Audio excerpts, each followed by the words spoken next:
Great Britain, how are you doing? Good to be back. Woo! Let me introduce the band. On lead guitar, Anneka Rice. And on sax, Bill Bailey. And Sean Locke on drums. And Alan Davies on the basses.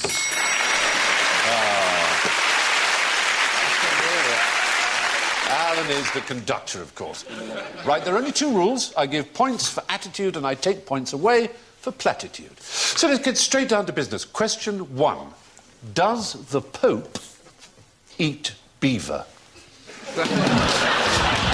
Sean Locke.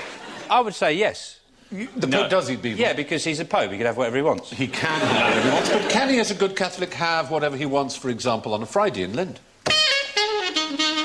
Yes. I like that. That's good. Yeah. Yeah, well, if you want to do it again, do it again. Thank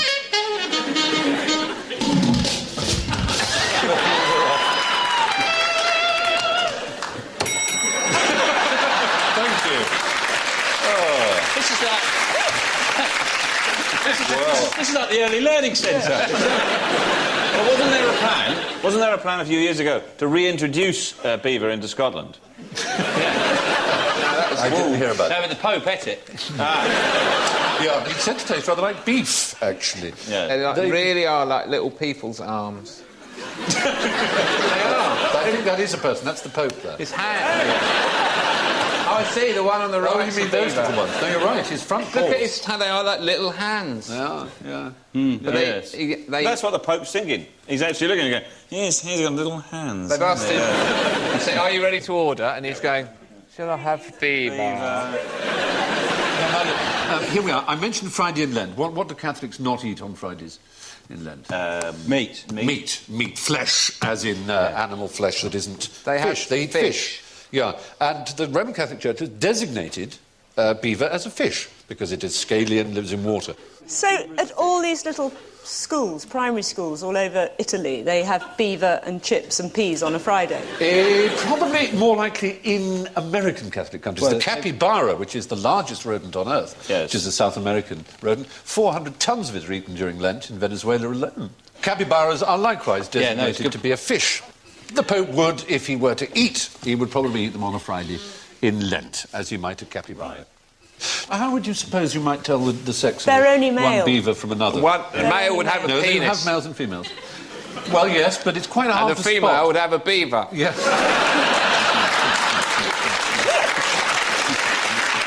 I can't have a beaver's beaver. I want to talk about anal excretions. Now, I was just about to... Please, I was about to bring that point up because in the anal scent glands of the beaver has secreted a substance which is actually found in aspirin. You're absolutely right. I'm going to give you 5 points for that. It's correct. It's called castoreum.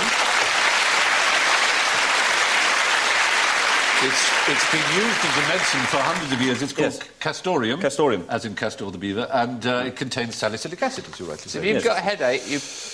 Rimming a Lick beaver. out a beaver. Beaver dart. That's quite right. But so often, unfortunately, the beaver's got a headache anyway and won't let you do it.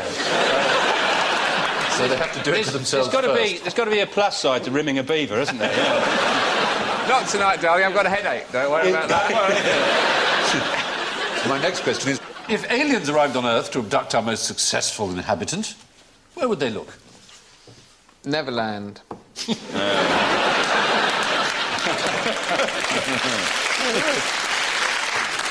Are they aliens? I think that's How the hell did you get a shot of them? Is that an alien boy band? Hubble for you. Alien boy band. It's like alien YMCA. They would look and see which was the most successful form of life Cockroaches. on Earth. Ants. You're talking about the amount of awards? Bacteria. Bacteria is the right answer. Bacteria. Far. I mean, any criterion by which you judge the success of life, bacteria win hands down in terms of profusion, diversity, ability to live under extraordinary Yeah, but conditions. nobody likes them, do they? Well, we wouldn't be alive without them. We entirely depend upon them. If chicken had no bacteria, it would be completely tasteless. You would not taste anything. Or that's true of almost all food. Cheese, of course. Bacteria... There's only a very small number of bacteria dangerous. If you take if you were to take a gram of soil, there are 40,000 species of different bacteria in that 1 gram, let alone the amount there are. And each species is as different from each other as a rhinoceros is from a primrose. I mean, they're amazing things. I want you to fall in love with the bacterium. They are just the most marvellous things conceivable. Well, you've sold me. They live in boiling acid. They live in ice. They live in nuclear cooling water. I mean, they can live absolutely anywhere under 6,000 atmospheres of pressure. Where's their favourite place, though? Where do they really like to hang out? Human tummy. They love the human tummy. We reckon 75% of the bacteria in the tummy have not yet really been identified as separate species. They're fantastic. But they do exist all over the place. What about pygmies, though? Surely pygmies are more hardy, aren't they? They can live anywhere in the world. There's a lot more comedy in them. Pygmies can Bacteria. Oh, bloody hell, to warm up on my bacteria, guys. So why do you say that pygmies are... Well, because you say successful, you're imbuing them with some sort of human No, I'm characteristics. not. No, I mean successful in purely Darwinian terms. There are lots of them. Yeah. Are they all invisible to the naked eye, or are there any kind of cat-sized? No, they're all... We like one as a pet, a big, hairy bacteria. No, they look it under microscope, some of them, don't they? They have parthenogenic sex, as it were, amongst them, what sort of each sex? to the other. Virgin birth, you know? They divide and split and divide and like amoebas. Reproduce their DNA, which is... How many amoebas did it take? There's a light bulb. 1, no, 2, no, 4, no, 8, no, 16, 128, 250. Stop! Very, very, very, very good indeed. Well, we come to a sensitive subject now, ladies and gentlemen, bulges.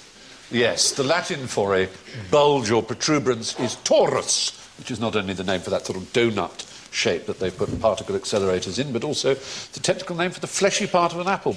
And many people believe that the universe is shaped like a torus. I thought the Taurus was the bull. This is T-O-R rather than T-A-U. T-A-U is a bull, but T-O-R. No, that's right.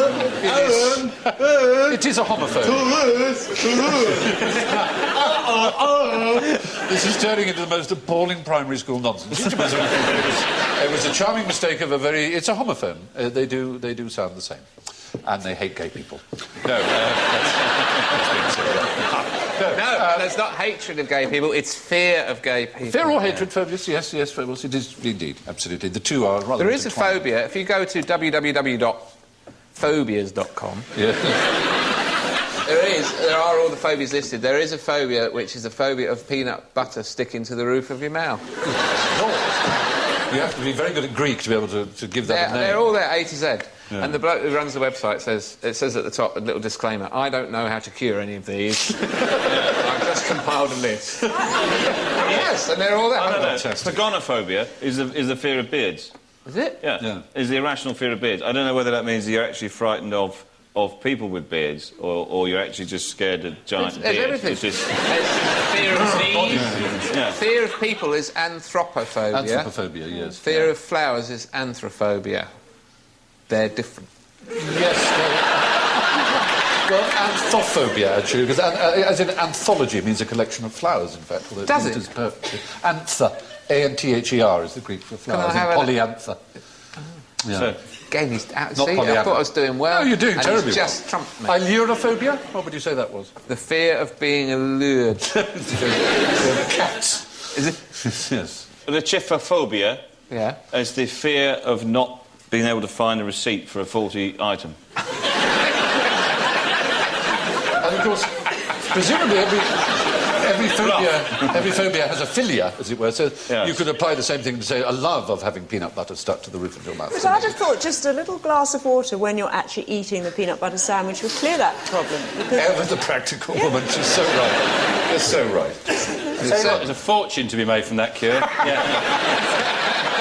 Anyway, none of which has anything to do with the next question, which is, in the Battle of the Bulge, who were the stomach division? The Germans. They were a German division, a German... a regiment of darts players. They were a division. That would certainly be a good description. Jockey Wilson, Eric Bristow.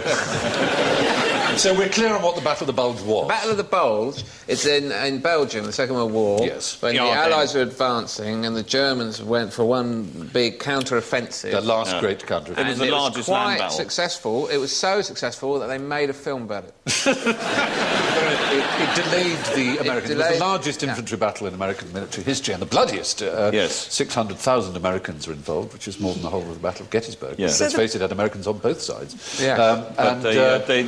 It was called the Bulge because... Because the battle line was drawn out like that, and the bulge was the That's right, the German army. advance counterattack made a bulge in the line. We're talking about very late 1944, exactly. Yeah. And so the Stalin's Red Army is pushing through east through Poland and towards Germany. And there's so few men, there's so few German soldiers left after all this fighting, that they decide that they must use people who've got a sick note, but it's only for a very slight problem, like a little tummy bug. And so all the people who were off sick, who had stomach problems, were marshalled into a division of the 70th Infantry of the Wehrmacht called the Stomach Division. They all had the And they had to fight... Well, and yes, they, of course, displayed outstanding guts, you might say. But they were given their own latrines and their own special diet. And they're given a wide berth by most of the other divisions. So they were called the Stomach Division because they were ill? Yeah.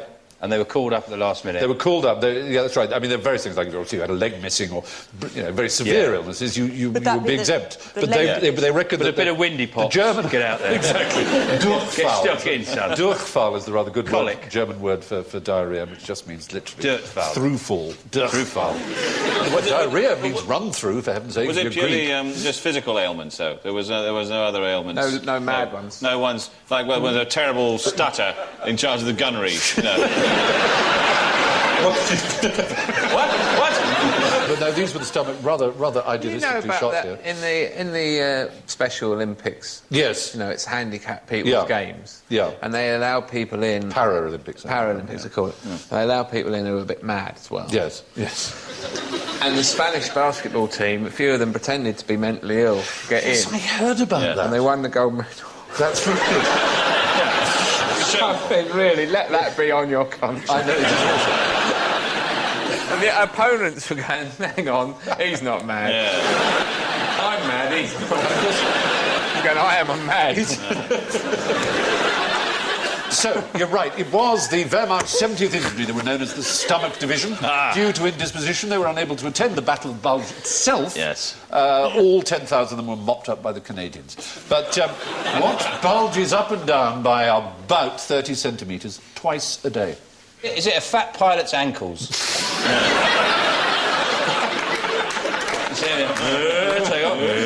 That's included in Mount Everest. Yeah. Well, actually, sort of expand that, the whole surface of the Earth. The Earth's crust. Yes, the whole Earth. Is it? Yeah. In the same, we know that the seas do, because of the More than tidal a foot, pull though. of the moon, but actually the Earth, too, is also pulled slightly. The actual physical Can we hard clear Earth. up once and for all how the moon makes the sea go in and out? If you think... He's just tricks. He's like Objects in space are attracted to isn't each other at a ratio which is the inverse of the square of their distances, as Newton made clear. The moon... See, that's too hard, you see. So, all right. Imagine you're talking to a All right, small child. yes. I was. You were in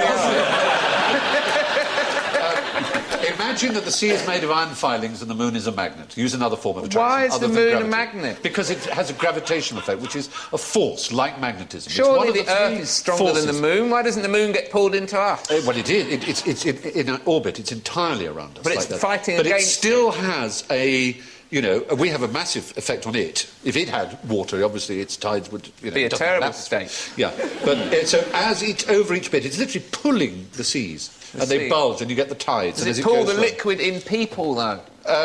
We are Some extent, 90% water, aren't we? Yeah, there is an Aren't argument. we going... the whole time. Never mind all this, you've got Pisces rising in your sun. No, you're absolutely right. No.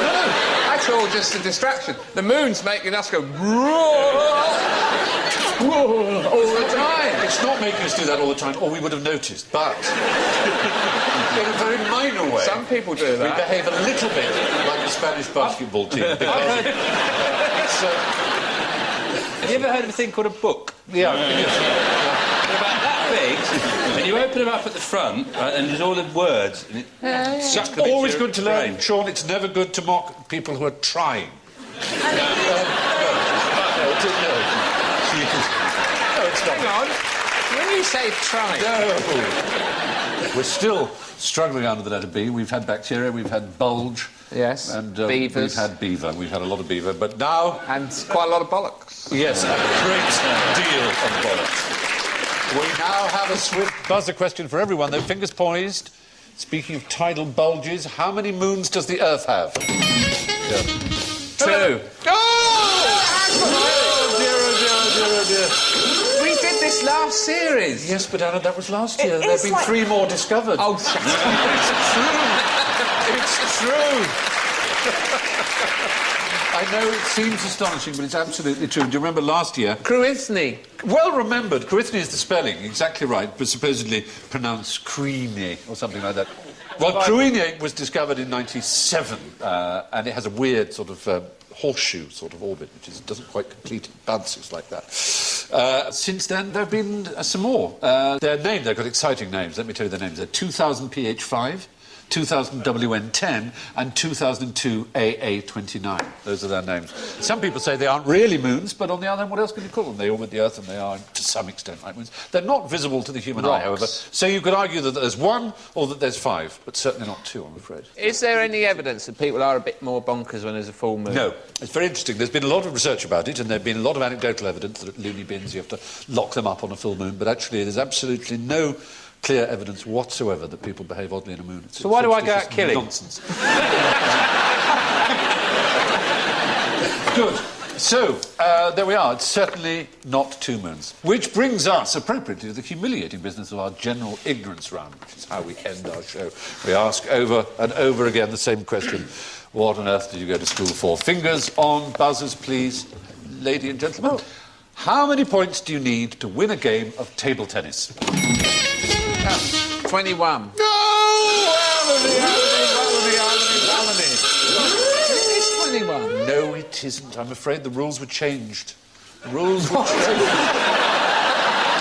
I know it sounds absurd, but they were. The rules were changed last year. Yep. Yeah. It's 11. It's 11. It's 11. Ah, 11. The rule was changed in July 2003. When they discovered the other moon.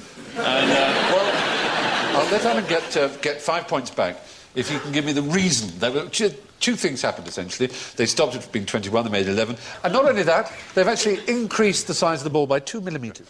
What is the reason for both those changes? They made the ball larger to make the game easier. This is a question just for stupid, just for Alan. To get 5 points back. I can't. There's one thing. What do you and I both feed like whores? Pardon?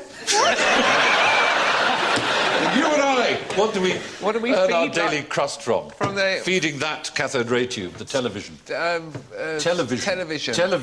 The games are shorter. It makes it 14% slower, more easy to watch on the television. That's right. And the games are shorter because human beings these days are just gibbering maniacs. They really are. Have to go and vomit up a pizza every 5 minutes so they can't have anything longer How many than that. bacteria are there on a table tennis ball, for example? many, actually. Because they must be hardy souls, mustn't they? Well, it's certainly an interesting thing. Whoa! So first to 11, then? Yeah, anyway, so that's the reason. What they should really get rid of is that awful noise of trainers on the floors. Have you ever watched it on television? Squeak, squeak, squeak. Drives me mental. Yes, I knew. Well, that's right. That's why I kill. That's why you kill. That's why you kill. Now, as a first-timer on this show, Annie, we've got a question especially for you. You're touring in the vagina monologues, and I understand you're something of an expert in this interesting field. So tell me, how many vaginas does a kangaroo have? There's a kangaroo there. You could... Oh, hang Not on, much hint there. Are they vaginas on top of its head? I would say 4. No, actually, I'll throw the kangaroo's vagina open. None. No vaginas. 800. 801. Anybody in the audience? 3 is the right answer. 3, we got there. It's a very extraordinary thing.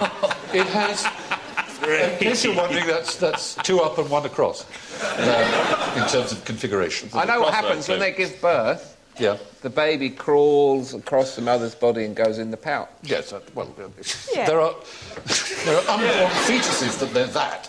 But the question is more interesting, is that it actually has 2 wombs, the female kangaroo. And it gives birth to a baby, a joey. And if it doesn't survive... It's called a joey, yes, mate. A joey, yes. Joey. Yes, yeah, or joey in a bad Australian accent, whichever you like. If it doesn't survive the year... then that triggers the birth of another joey in the other womb, which comes out of the other vagina, the other uterus. And so it's like a backup. And the third one's for luck. The third one is completely not understood. There's only 2 wombs, but 3 vaginas. Yes, and the male has 4 penises, so there's a lot of running going on. No. How many penises does the male have? 17. 2. Yes. Well, 1 split into 2. Like the devil. Known as the hemipenis. Yeah. There's 2. He's racking up points. They taste kangaroo. I've eaten kangaroo. Yes. They taste very much like wallaby. Can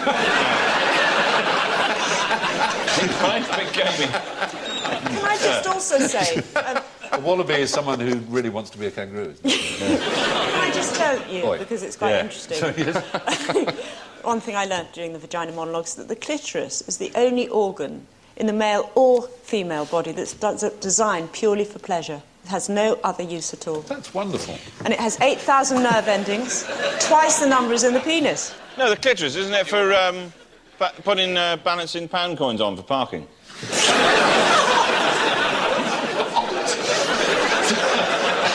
That's either completely surreal or I've missed a verbal connection. You know, those things on a spring. You press them and they ping back up. Oh, right. Is that called a clitoris? Isn't it? You know, those little things you lick, you press down, they ping back up later on. Isn't that a clitoris? No. Oh, no.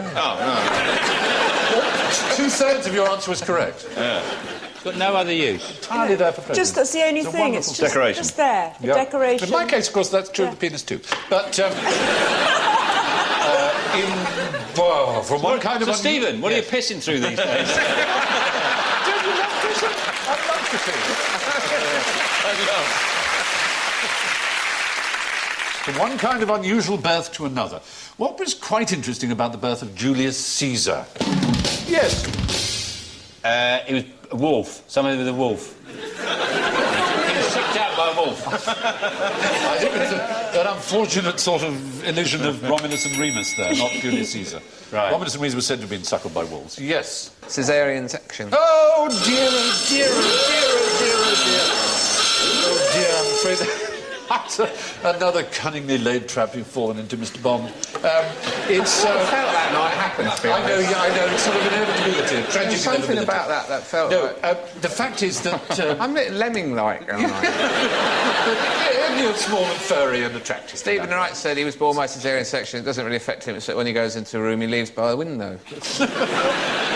Julius Caesar was born by caesarean section. No, he was well, not. Well, what does it mean, then? Why is it caesarean section? It's a corruption of the word cadere, meaning to cut. There was such a thing as of what we call caesarean section in Roman times, but the mother always died. The only way they knew how to do it would always kill the mother. Slash and grab. Aurelia, who was Julius Caesar's mother, was known to have lived well into his adulthood, so he could not have been born by caesarean So that's section. not the answer. How was he born? How was he born? We don't know. We don't know anything particularly extraordinary about his features of birth. We just wanted Laughing Boy here to fall into the trap. I'm afraid it worked. I'm sorry. So it's just a purely a trap. It was purely a trap. I'm sorry about that. They couldn't do the eyes, could they, the sculptors in them days? No, they couldn't. It's just rubbish. No. Well, they said, what do you think? And he went, that's... They probably haven't even tried, have they? coloured them in, though, you see. They used to paint them. Coloured them in. They were all painted. Quite right. They were all painted. Do I get points for Why that? wasn't that Yes, painted you do, then? yeah. Same with English churches, which are all clearly painted. No, and then, of course, the White Cliffs of Dover as well. That was all coloured in at one time. A big jungle scene, out of giraffes. Oh, dear. Well, a massive great mural all around the south coast. All the different peoples of the world holding hands. All pointing at Westlife, drowning in the sea and going, yay! Because they used to do public drownings. Why don't they do it for people on death row, drown them? You could ask for your last meal to be coconuts and you could form a raft and...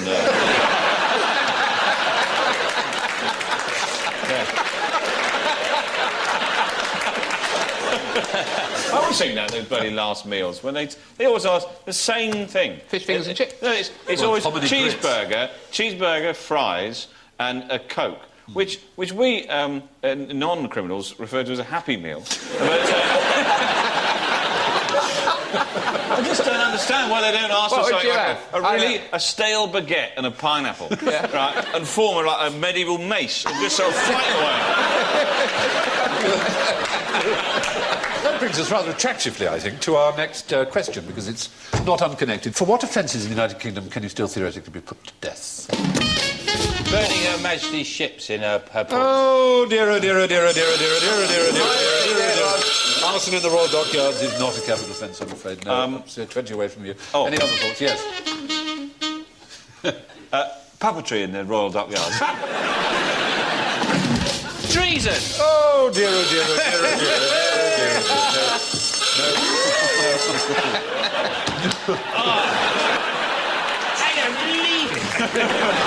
Like a heffalump into the honey trap. Well, there you are. There are no capital offences in the United Kingdom since 1999, when Mr. Jack Straw signed a particular protocol, the 6th protocol, I think, of the European Declaration of Human Rights. Treason and piracy with violence and all those ceased to be capital offences in 1998, and the death penalty for arson in Her Majesty's Dockyards was quietly abolished in 1971. Lastly, a distinctly final note, ladies and gentlemen. What are dead bodies eaten by? Yes. Oh, I nearly said worms. I bet that's... No! Maggots. You didn't say worms. I didn't say worms! Worms came out of your mouth, if I can put it that way. So, but I don't think we should take away those points, because... Maggot. Bacteria! Bacteria! Yay! Quite right, our dear new best friends. Death beavers. Bacteria. They eat us all. The beavers of death. They've been in the living body all along, and they end up... Or cannibals. Cannibals eat dead bodies. Yeah. Some children. Forgetful gravediggers. Nobody packed lunch. No. Perhaps the most alarming place where bacteria hang out is in the kitchen. Chopping boards contain 3 times as many bacteria as lavatory seats, and dishcloths 1,000,000 times more than that, which is quite scary, isn't it? So there you are, there's your bacteria, who've been a theme for the week there. And it's just time to stroll into the Hall of Shame and see the final scores, which are, in reverse order, I think.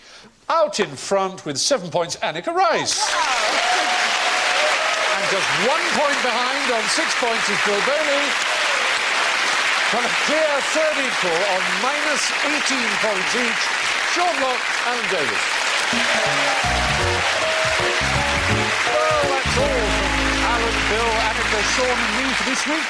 Please do write to us if you have got something quite interesting to add, but don't write to us pointing out that beavers could be mistaken for euphemisms. We never use euphemisms, and we think that people who do are complete front bottoms. Good night.